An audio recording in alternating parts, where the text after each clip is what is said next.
Buenas a todos y todas. Este material busca reunir algunos de los aspectos principales de la unidad 2, la referida al currículum, y para eso la bibliografía de referencia con la que vamos a estar trabajando y discutiendo ahora son principalmente los capítulos de Terigi, de Connell y de Echevalard. Bueno, ¿qué es el currículum o de qué hablamos cuando hablamos de currículum? Con el término nos referimos a los aprendizajes que buscamos que ocurran en la escuela. Esos contenidos que buscamos que los estudiantes construyan o adquieran están escritos y organizados en un libro que se llama diseño curricular, ¿no? O en varios libros. Haciendo un poco de historia sobre el currículum. En sus orígenes, podemos decir que el currículum tuvo un acento fuertemente prescriptivo. ¿Qué quiere decir esto de prescriptivo?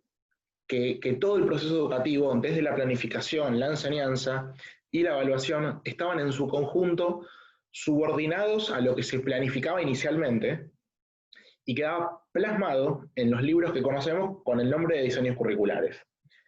Los primeros currículums de los modernos Estados-nación, que durante los siglos XVIII y XIX se van consolidando en Occidente, adquieren este enfoque altamente prescriptivo, ¿no? Pretendiendo controlar todo el acto educativo desde el Estado. El ejemplo que tal vez más refleja eso es la propia Revolución Francesa. Terigi dice, en uno de los textos que tenemos para leer, yo lo tengo por acá, ella dice que los programas educativos de la Revolución Francesa interesan por constituir planes de alcance nacional destinados a prescribir desde el Estado la orientación general, la organización y los contenidos de la enseñanza a impartir.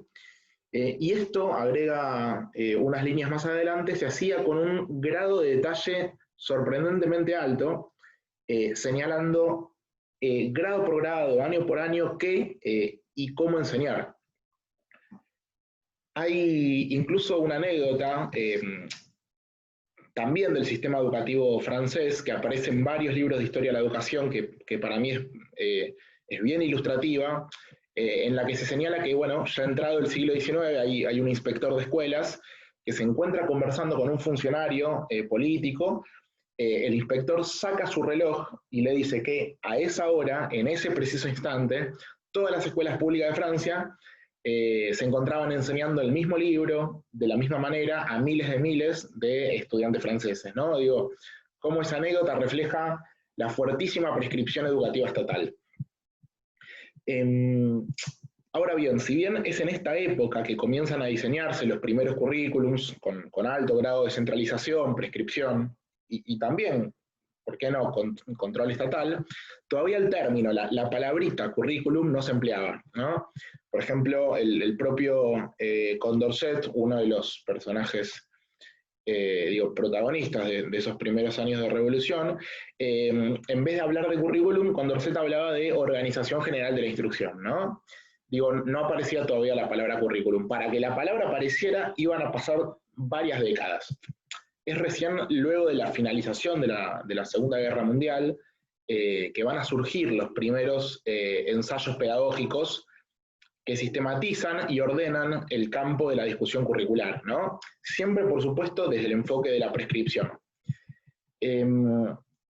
Autores que intervienen en el campo pedagógico, por ejemplo, Tyler, que lo van a encontrar en la bibliografía, de referencia, constituyen clásicos pioneros en el campo del currículum que ilustran este paradigma altamente prescriptivo de la enseñanza, con metas específicas, ¿no?, y claramente definidas. Bien, dicho esto, sabemos también que no es cierto que en las escuelas los estudiantes aprendan exactamente lo que figura en los diseños curriculares. Es más, sabemos que también los estudiantes en las escuelas vivencian y construyen aprendizajes que, incluso aprendizajes de vida, que ni siquiera figuran en los diseños curriculares. Entonces, abro una pregunta, de a poco voy abriendo algunas que no hace falta que las respondamos ahora, sino que nos van a ir acompañando. Pero dicho esto, ¿qué es el currículum? El currículum es lo que figura en el diseño, lo que figura en el libro, o es lo que aprenden los estudiantes en la práctica. En buena medida, la discusión está organizada entre estos dos polos, ¿no? En el primer caso, se homologa currículum a texto escrito, ¿no? Digo, el currículum vendría a ser lo que aparece en los diseños curriculares en los libros, ¿no? En el documento. Y en el segundo caso, currículum vendría a ser todo aquello que ocurre en la escuela. Entonces tenemos una definición, se dice preactiva, y una definición interactiva, ¿no? Preactiva porque previene o anticipa lo que ocurrirá desde la instancia de la planificación, ¿no? Y una definición interactiva porque concibe el currículum como algo que ocurre, que solamente puede ser analizado a la luz de lo que ocurre en la escuela. Entonces, mi intención en este momento es dejar planteados algunos interrogantes en torno al tema curricular y hacer un recorrido por algunas de sus ideas centrales. Voy abriendo preguntas que, como dije, no tienen por qué ser contestadas ahora. Así que les voy a compartir pantalla del siguiente mapa para ir orientándonos en este recorrido. A ver si se comparte, creo que ahí está. A ver, voy a intentar agrandarlo, a ver si tengo suerte. Bueno, se toma su tiempo. A ver. ¿Nos agranda esto? Ahí está, perfecto. Se tomó su tiempo, pero creo haberlo logrado. Bueno, tenemos varias cosas en este mapa de recorrido. En el centro está la categoría de currículum, y de ahí se desprenden varias preguntas, ¿no? Acá simplemente hago una presentación y después nos vamos metiendo por cada uno de los recovecos de este mapa más en detalle. Comencemos con la pregunta de cómo se construye el currículum escolar, que nos conduce a la categoría de transposición didáctica, que ya vamos a ver, digamos, más en detalle de qué se trata, pero para ir acercando algunas ideas, vamos a decir que el currículum es en sí mismo una transposición didáctica. El currículum es el resultado de tomar los saberes que provienen del campo de la ciencia y traducirlos a un contexto específico, que es la escuela, para trabajar con un grupo de seres humanos específicos, que en este caso son los estudiantes, ¿no? Pero que en la escuela no se enseña el mismo saber con el que se trabaja en la ciencia. Eso sería imposible, sería muy difícil, sería innecesario. Lo que se le hace a ese saber sabio, a ese saber experto, es transformarlo para que adquiera un componente didáctico. Eso tiene que ver con la transposición didáctica. Ahora vuelvo a la categoría central de currículum y voy a bajar a la pregunta de qué no se enseña en la escuela. Como decíamos, si se toma la decisión de seleccionar algunos contenidos para ser enseñados, ¿no? Que se los transforma y se los fabrica en un objeto didáctico, al mismo tiempo se está tomando la decisión de algo dejar afuera. La escuela no puede enseñar todo, esto es así. Ese pedazo de realidad, ese pedazo de cultura que la escuela no enseña, es lo que se llama currículum nulo. Yo cada vez que pienso en el currículum nulo me acuerdo en un cuento muy, muy cortito de Borges, que a mí me gusta mucho, que se llama Del rigor en la ciencia, lo pueden buscar, está en internet, se encuentra fácil, en el que hay un cartógrafo en el cuento que intenta construir un mapa del mismo tamaño que el territorio, ¿no? Ese laberinto borgiano medio imposible. Bueno, digamos, de la misma manera, la escuela no puede enseñar toda la realidad, tiene que hacer un recorte, así como el cartógrafo debiera hacerlo en un mapa, ¿no? El mapa no puede tener exactamente el mismo tamaño de la realidad. Bueno, subo un poquitito a qué se enseña en la escuela, ¿no? Que eso nos lleva a dos categorías, se me ocurre a mí organizarlo de esta manera. Bueno, una cosa es el currículum prescripto, que nosotros ya algo hemos mencionado, Y después abro otras preguntas, ¿no? Que tienen que ver con el currículum oculto, que ya nos meteremos más en detalle, pero digo, ¿se puede contemplar todo lo que se va a enseñar? ¿Hasta dónde llega nuestra capacidad para planificar? ¿No? O más bien, ¿no habría una dimensión de la vida escolar que escapa a nuestra posibilidad de previsión? Bueno, algo de estas preguntas tiene que ver con la categoría de currículum oculto, que son saberes y aprendizajes que ocurren en la escuela, que no aparecen reflejados en el currículum prescripto, pero que los estudiantes los aprenden efectivamente e incluso a veces de manera más duradera que los saberes que sí aparecen en los libros, o sea, en el currículum prescripto. Y por último, vuelvo a la categoría de currículum y voy a la pregunta de cómo lo enseño, desde qué perspectiva lo enseño. Bueno,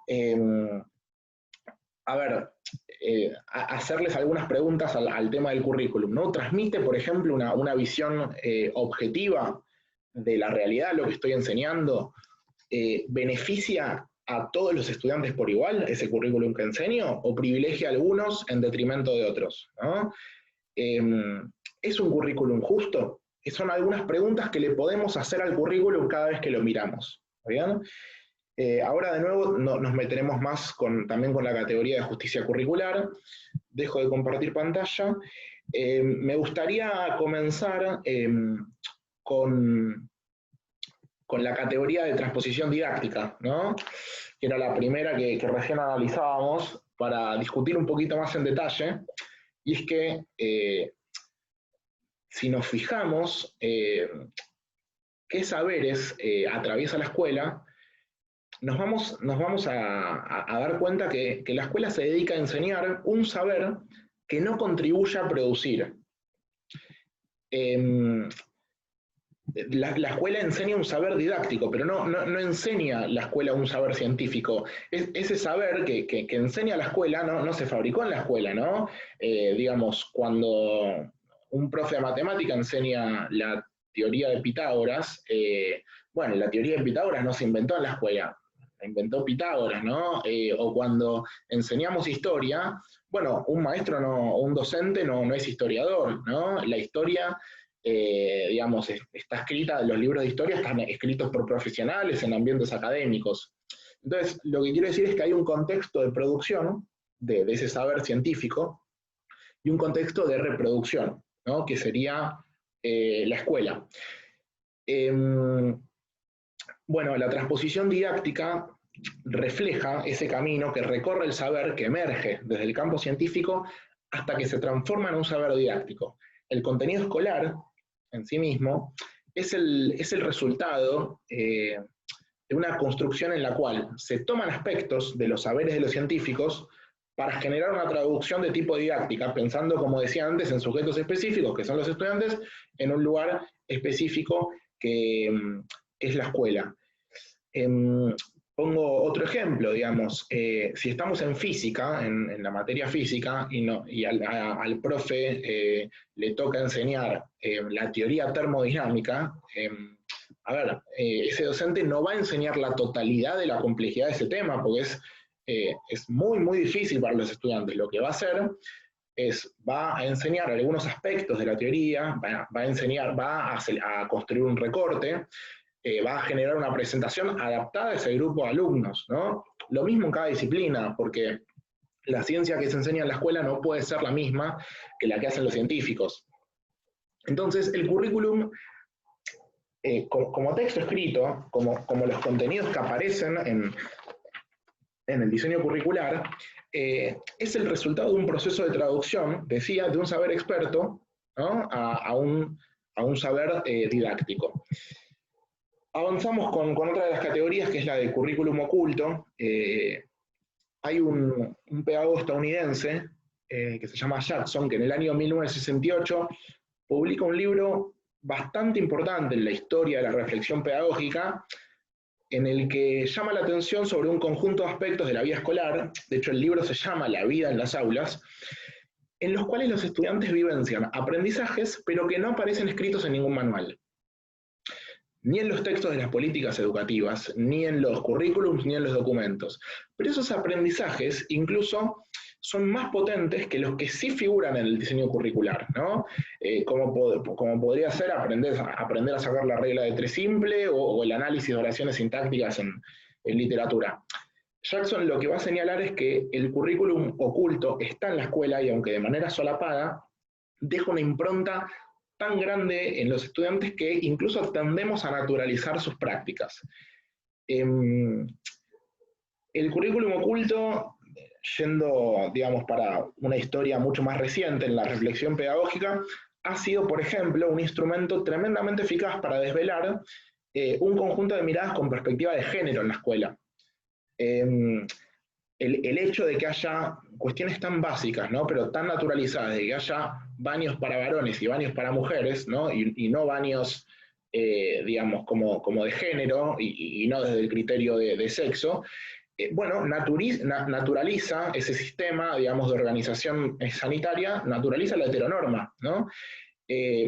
Otro, no sé, que en las clases de educación física las chicas juegan al vóley y los chicos juegan al fútbol, bueno, son todos hechos concretos que tal vez no están escritos en el diseño, diría Jackson, pero ocurren en la escuela y transmiten ideología, ¿no? Transmiten ideología y generan aprendizajes. Es una posible forma de organizar la escuela, pero no la única ni claramente la mejor, ¿no? Digo, la escuela podría ser de otra manera.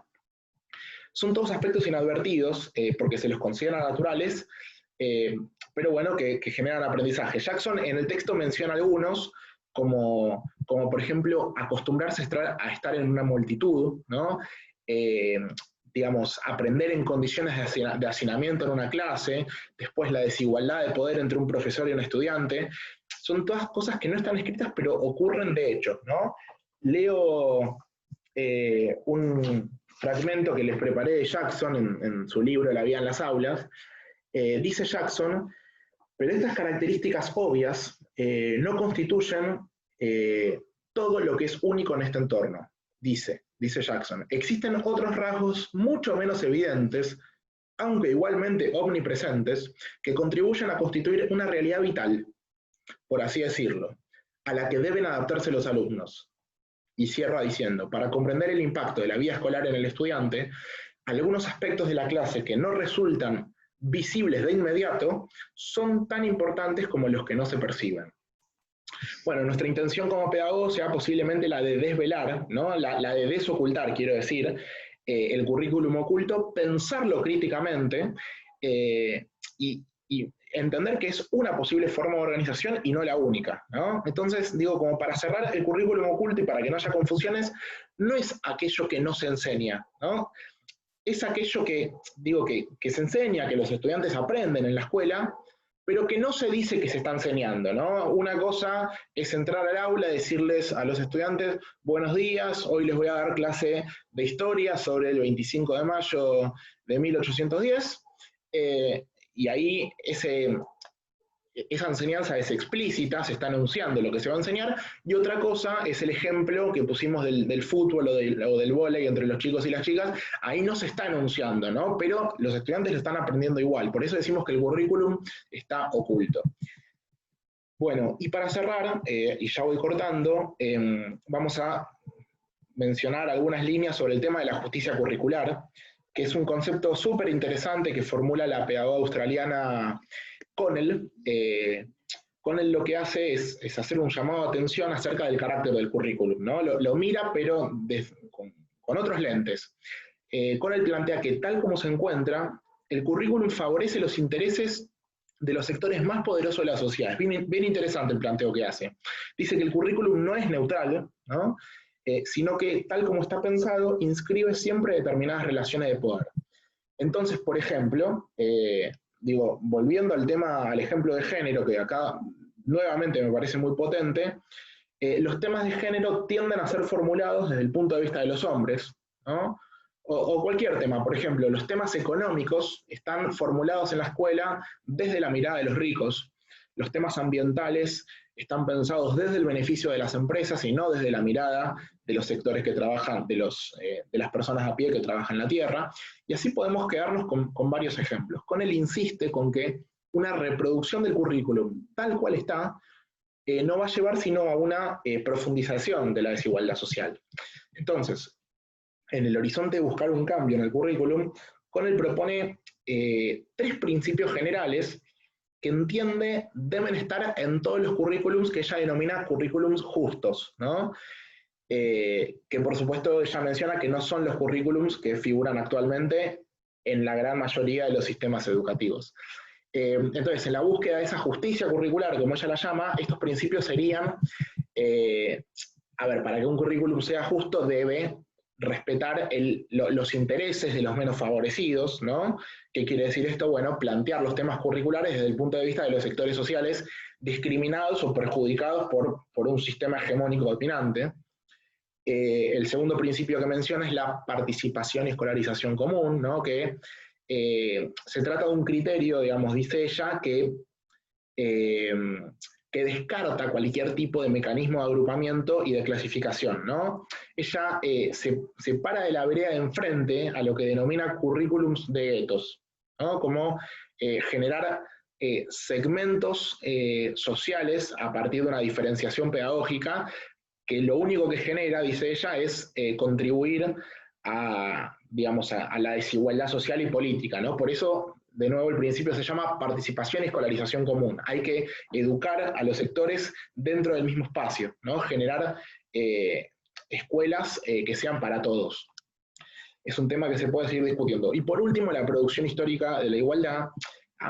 Connell es de la opinión que un sistema educativo con un currículum justo produce un efecto social de mayor igualdad en la sociedad, ¿no? Esto es por eso una producción histórica de la igualdad no se da de una semana a la otra, sino que es un proceso histórico que se da en diferentes momentos y en distintos tiempos, pero ella lo que asegura es que un currículum justo va a asegurar tendencialmente mayor igualdad en la sociedad, como si hubiera un vínculo dialéctico entre escuela y sociedad.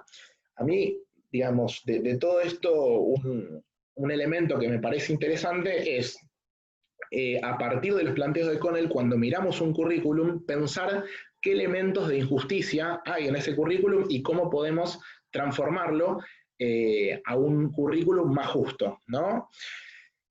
Pongo algunos ejemplos para ir cerrando. Dice, por ejemplo, si en la escuela les damos para leer a los estudiantes un manual sobre adolescencia, ¿no? Estoy poniendo un ejemplo. Y siempre aparecen imágenes sobre familias, ¿no? Donde hay un padre, una madre y 2 hermanos. Bueno, ahí se está transmitiendo una imagen de un estereotipo de familia que no necesariamente representa a toda la familia de la Argentina, de hecho no lo es, ¿no? Entonces, ¿qué modificaciones le podemos hacer a ese currículum, a ese manual escolar, para que transmita diversidad de familias? Bueno, esto es a lo que invita a pensar Connell, ¿no? Pongo otro ejemplo, en la materia de geografía, ¿no? Si nosotros pensamos, si hay un manual que transmite o que intenta convencer de las ventajas económicas que provee el aumento de la productividad de soja en la Argentina. Bueno, ¿qué es lo que no tenemos en cuenta acá cuando estamos hablando del negocio de la soja? Bueno, posiblemente una reflexión en torno al profundo impacto que produce el glifosato en la tierra y el modo en que repercute en la vida de los campesinos. Digo, se tiene en cuenta la economía, digamos, de Monsanto o de algunas empresas en detrimento de las condiciones de vida de los campesinos o del conjunto de la población. Así podemos ir pensando diferentes ejemplos para transformar un currículum injusto en un currículum justo, ¿no? Connell lo que nos aporta son elementos para pensar estos cambios curriculares. Bueno, nada, por último, para ir cerrando, lo que a mí más me interesa es comenzar a pensar el currículum como el reflejo de los pensamientos que dominan una época determinada, ¿no? Pero también pensar el currículum como una fuerza dinámica, susceptible de transformaciones a lo largo del tiempo, no es algo estático. El currículum, de hecho, no está igual en el año 1900 de lo que está ahora, ¿no? Y no solo porque la sociedad cambió, digamos, ¿no? Hay cuestiones propias del campo pedagógico que hacen que el currículum se vaya modificando. Entonces, un análisis desde las categorías que trabajamos hasta acá invita a preguntarnos por aquellas luchas que debe haber afrontado la escuela en la historia de su propia constitución, para hacer legítima la enseñanza de determinados saberes, y al mismo tiempo las luchas y transformaciones que la escuela todavía tiene por delante para hacer legítimos otros saberes que al día de hoy capaz no nos damos cuenta, pero todavía están nulos, ocultos o injustos, ¿no? Como pensar que tal vez lo nulo, inculto, lo nulo, oculto o injusto de hoy es el currículum explícito o prescripto del mañana, ¿no? Bueno, esperamos que les sirva este material y que vuelvan a verlo las veces que sea necesario.